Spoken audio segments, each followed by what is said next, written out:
Hello, this is Vaclav and it's THYME plus time.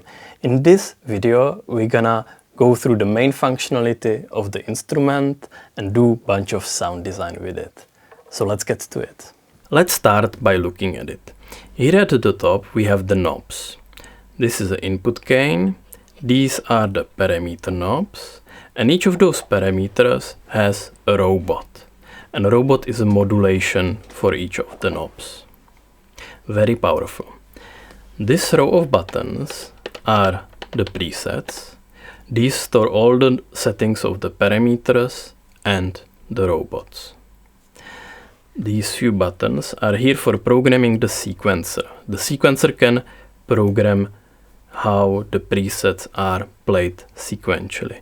And for start, because we don't have any presets right now, let's keep it off. If this light is blinking, turn it off, or if it's on, turn it off. These buttons here are the pattern buttons. They switch the patterns of the sequencer. This button is a bypass, and it's sort of like a 9th preset, which is in the bypass mode. All the letters in silver are active when I hold the shift button. So the preset buttons become the bank buttons. So let's load an empty bank. All the labels in the white boxes belong to the robots. That's the modulations. So when I hold the robot button, I can change the different modulation shapes. About that later. Now let's have a look at the signal flow diagram. The THYME is a digital delay box that works with the metaphor of an old tape machine. You could do delays with those, but THYME takes it to the future. So first you have a audio input signal. It goes through an preamp. That's the input gain knob. So I can pull it up. Still no sound. Let's turn up the output level. Now we have sound. The input gain, if I pull it up a lot, it might turn red, and that means the input is clipping, so let's take it down a notch. The mix knob sets the balance between the input signal, the dry signal, and the processed wet signal. Now they are the same because I'm not really processing anything. Let's start in the middle. The core principle of this instrument is delaying the signal, and it does that by using a virtual tape machine. The signal gets written on the tape with the write head, and then the tape travels through the machine until it reaches the main read head. So the delay of the signal is caused by the tape traveling through the machine. And I can move the reading head.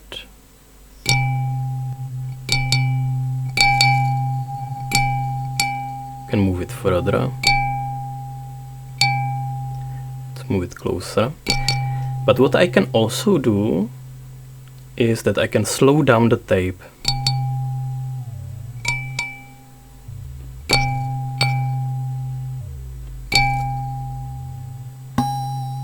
And that also makes the delay longer. Now you could have noticed that moving the tape speed also changes the pitch of the signal. And if I make the tape speed really low,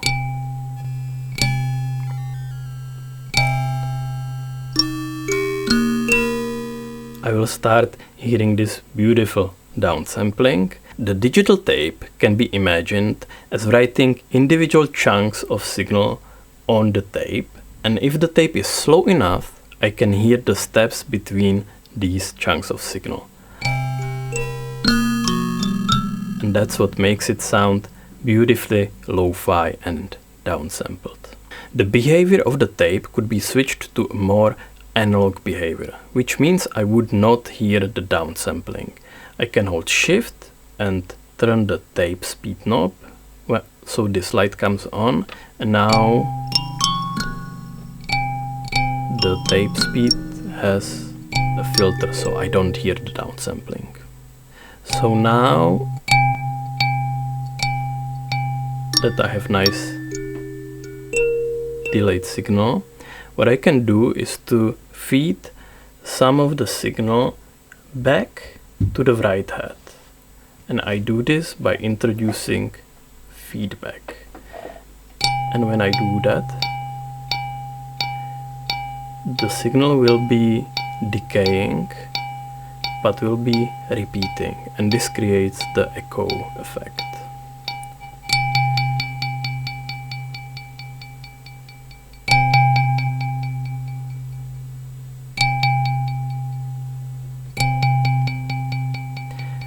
The amount of feedback will set how long is it gonna be decaying, how long is the echo, and the tape speed and the delay itself will say how close to each other those repeats are.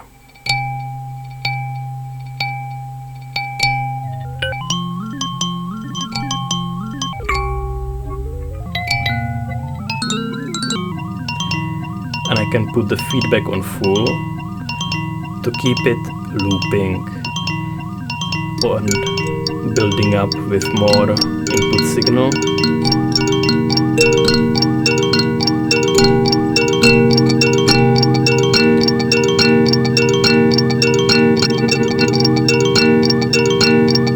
So this loop, this decaying is infinite. And there is a compressor in the feedback path that prevents it from going too loud. The coarse delay can be synced to the tempo by pressing this sync button.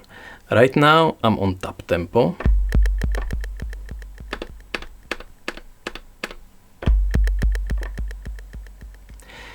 And I can change the tempo source by holding Shift and pressing Tab. And I'm gonna go from tab to analog clock to MIDI clock.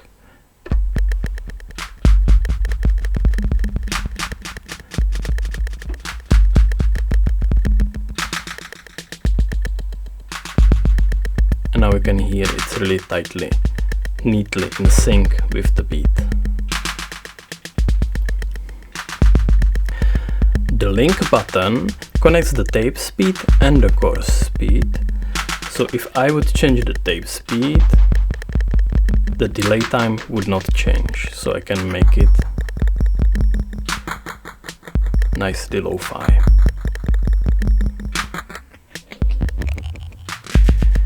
The freeze button can freeze moment in time by making full feedback loop and disconnecting the input momentarily. Now that I have a nice delay sound, I want to keep it, but then maybe tweak it and make a version of it. To do that, I can copy the preset by holding Shift and pressing right. Switch to an empty preset, hold Shift and press play to paste it. And it's gonna be the same settings. To add more density to the signal, I have the levels and spacing knobs that control additional read heads on the tape. So the spacing moves them and levels control how loud they are. So let's bring up levels. Now they are very close to the right head, so I can hear a bit of comb filtering. And let's space them out more.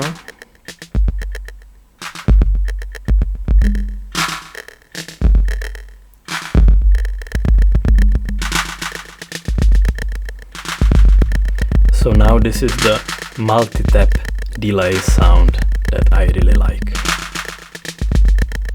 Finally, there is a filter in the feedback path, and it is low pass to the left to make the delays darker and darker with every repetition, or high pass to the right to just keep the lush textures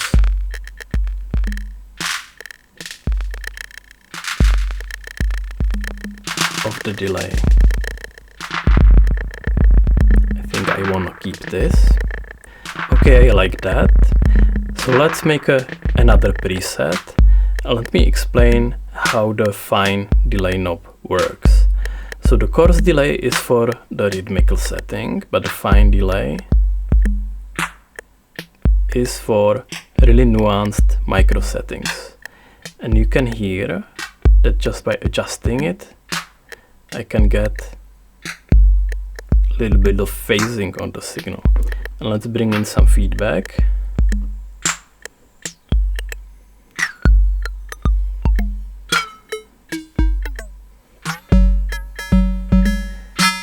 And I get this beautiful tonal comb filtering sound.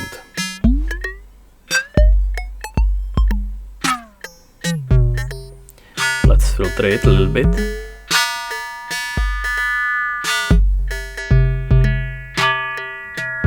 Nice. I can also change the polarity of the feedback, and that's really useful for these types of sounds. When I hold Shift and turn the feedback knob, it changes from positive to negative and back. And that produces different type of comb filtering. So these are the main parts of the signal flow. The signal goes in through the preamp, gets written on the tape travels through the machine, gets picked up by the main read head and the extra read heads. Then it goes through the filter and to the feedback, back to the right head, and from the filter also to the mix knob, where it mixes with the input signal, volume knob, and goes through the output, and that's what you hear. I know you must be dying what the robots are, so let's have a look. The robot settings are accessed by holding down the robot button and are indicated with the labels in the white boxes on the panel. And each of those parameter knobs has its own robot. The robot can be either an LFO of different shapes, or random, trigger tramp, envelope follower, or external CV input.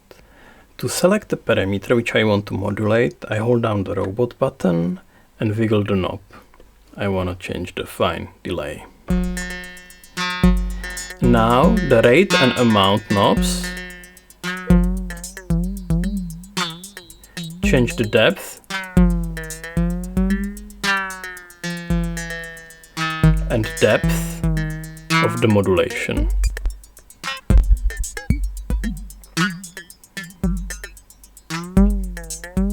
I can change the shape by holding robot and pressing the preset button.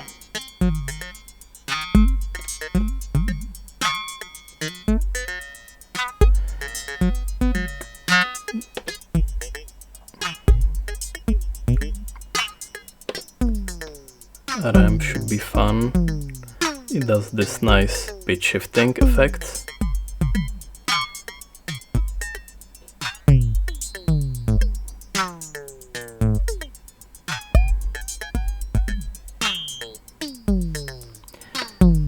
Then there is random.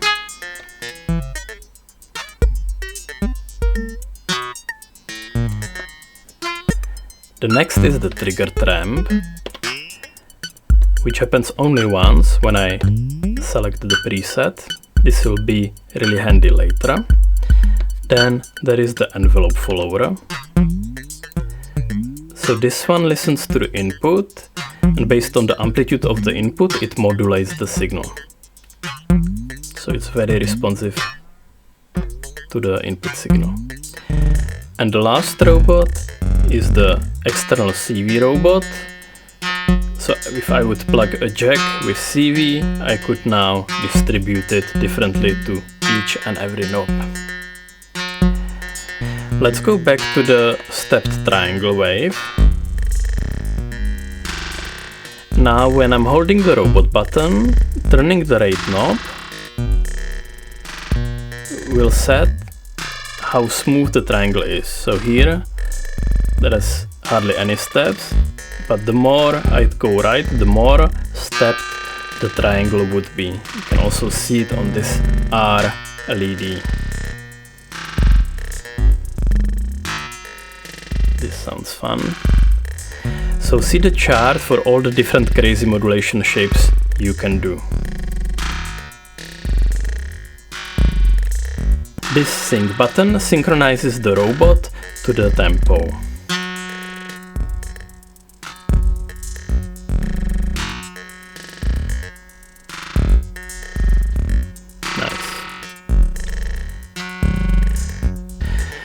Holding the robot button and pressing the sync button will activate the stereo.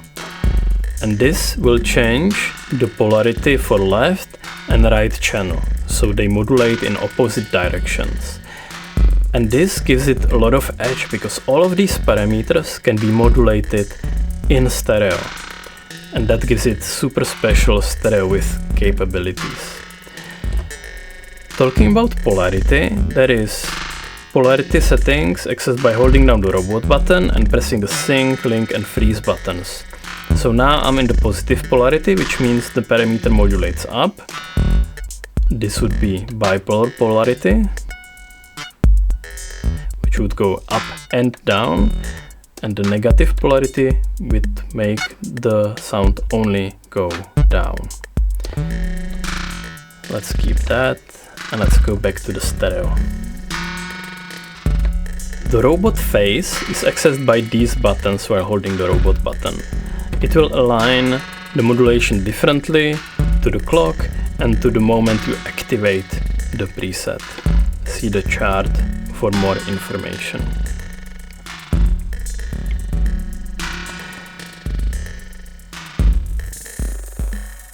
So these were the robots. Now let's make some more presets. I like this one, but I wanna make a version of it. I will copy, select new one, paste it here. And let's make a version with smoother modulation.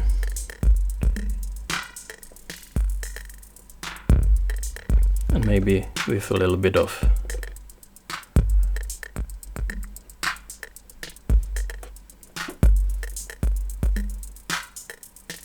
make this nice chorusing effect.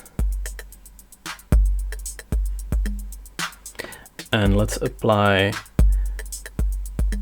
stereo robot also on the spacing.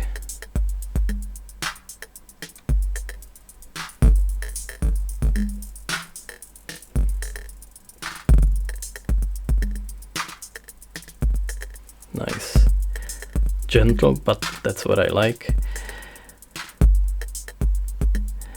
Let's make another preset. I just wanna do something lo-fi.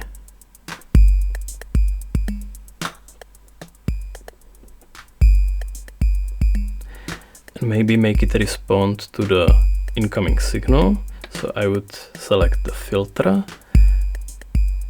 For a robot destination, go to envelope follower.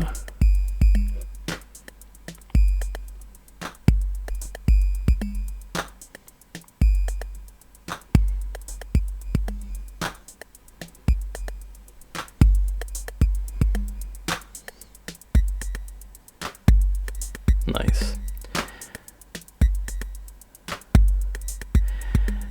Now let's make something that would be like really crazy stereo. Let's bring a bunch of parameters and let's modulate a lot in stereo. So I'll select the levels robot, make it in stereo, put some amount on it. Now you hear the stereo stuff. Let's also do it on the spacing, more stereo, some rate. Let's also do it on the filter in stereo, maybe faster, and maybe also on the fine delay.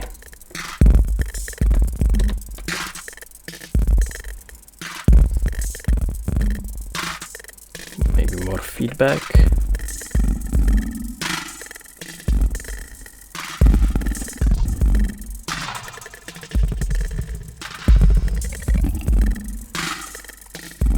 I really like how this sounds. So let's make another copy of this preset. I'm gonna go Shift, copy, new preset, paste. And what I can do is that I can take down the tape speed, but I can take it down by half. And I can do it by holding Shift and pressing the freeze button. And maybe another octave down by pressing it again. Or by an octave up by pressing this button.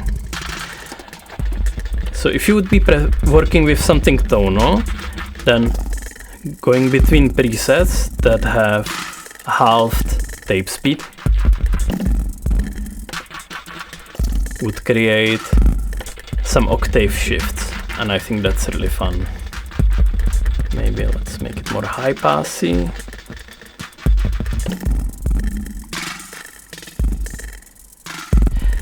Now you can notice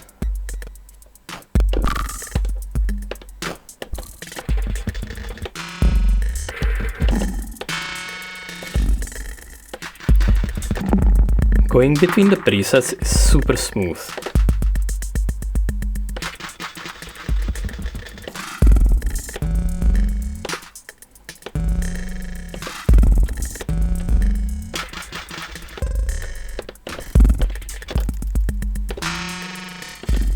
And that's because they all share the same signal flow, they just set it up differently.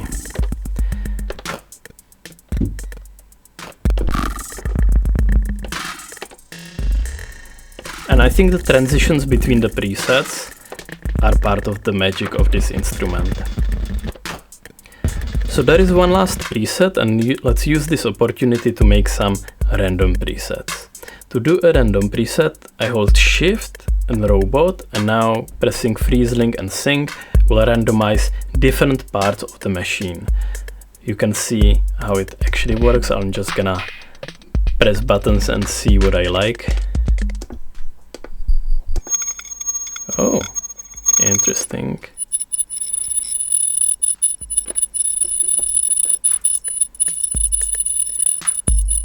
I like that.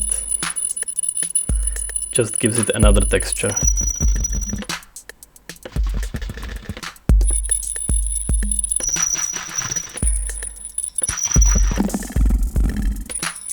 Okay, let's keep it, but you can notice it sounds a bit harsh on the transition.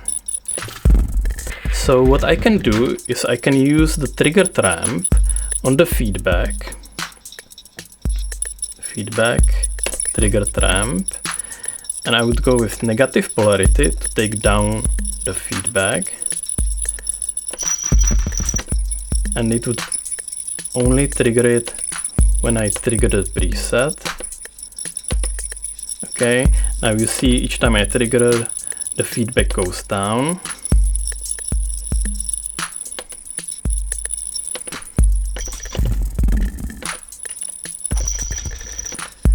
And that makes the transition to this preset much smoother, because it kind of fades in.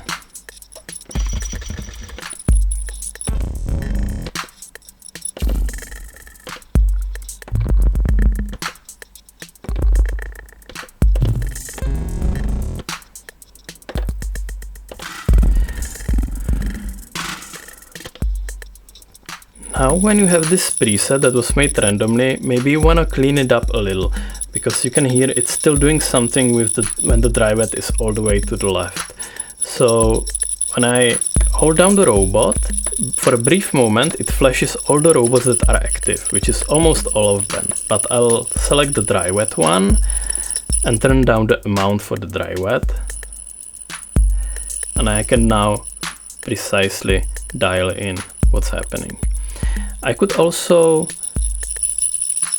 just select it and press bypass to remove the robot from that perimeter. So now there is this 9th preset called bypass, and that's just a clean signal. But it behaves very similar to the other presets. It's just bypass. Now we can play these presets as a sort of a instrument. And let's talk about the sequencer that can do this for you. To start the sequencer, I can press the play button. Now this LED starts blinking. This is how I know the sequencer is running. But now what is recorded to the sequencer is only bypass. And that's actually useful because I can now hold an effect, and if I release it, it goes back to bypass. And that's because I can still play the buttons when the sequencer is running, but once I release it, it goes back to the sequence. But I can use this as a sort of temporary effect box and then go back to bypass. I actually have a version of this in my live set too, and then clean sound again. Now let's record something. I'm gonna hold write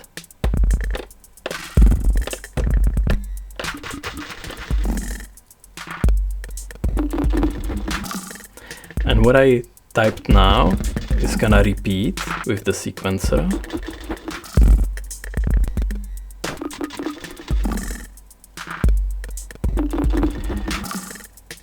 And if I wanna change some parts,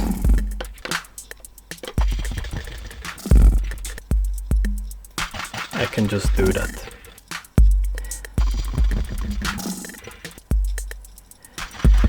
If I would want to make this sequence longer or shorter, I can change the tempo divider by holding Shift and pressing these buttons. This one would make it faster, twice faster in fact. This one would make it twice slower. So you can make a very long sort of preset changing patch. Let's go back to B.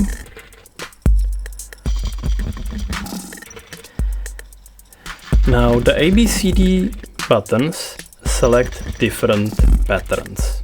Let's go to pattern number B. This one is empty again. So now let's make a new pattern, but with so-called offline editing. To do that, I simply press the right button, and now in this mode things look a little different. And you see there is this cursor going through these slides, and these buttons stand for steps. Now I can go and select which pattern I wanna edit. I had the bypass edited, and bypassing is in all the steps. So let's maybe take this preset and put it on every second step. It already does something. Let's select this one and put it here. Let's select this one and put it maybe here. So this is how you can do the offline editing. And when you're done, you can hit the right button, and now you see how the presets are changing, and you can still overwrite them by holding some of those buttons.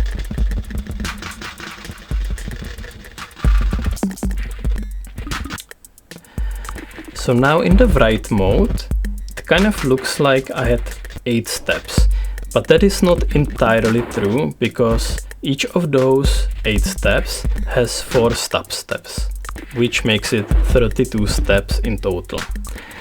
And if I would want to, let's say, have bypass on the second half of every step, I can select bypass.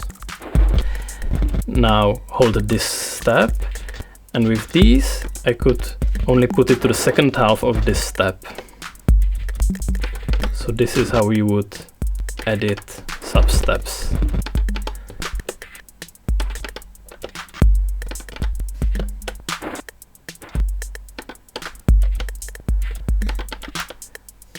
And now you can see the bypass is changing and is in the every second part of the half step. And I can go back to pattern A, leave the write mode,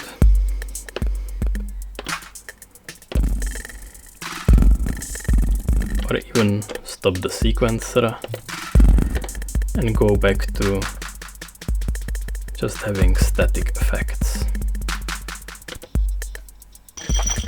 I think I really like most of these presets. I could spend more time on it, but let's say I want to save it. And I can do this by holding Shift, pressing Select, and that saves it in the bank. And the whole bank has all these 8 presets with all the parameters and the robots and the 4 sequencer patterns. And if you remember from the beginning of the video, I can change banks by holding Shift, and I can load an empty bank or go back to the bank that I just made right here. So 8 times all of that. The THYME Plus is a really deep instrument, and I could spend a lot more time doing the sound design on it. But at least from this demo, I hope you can create very contemporary sounding textures on top of any input source. Some of my friends even use it as an end of chain effect for their live sets. And I can't wait to see what you do with the THYME Plus. This was Vaclav, and I will see you in the next video.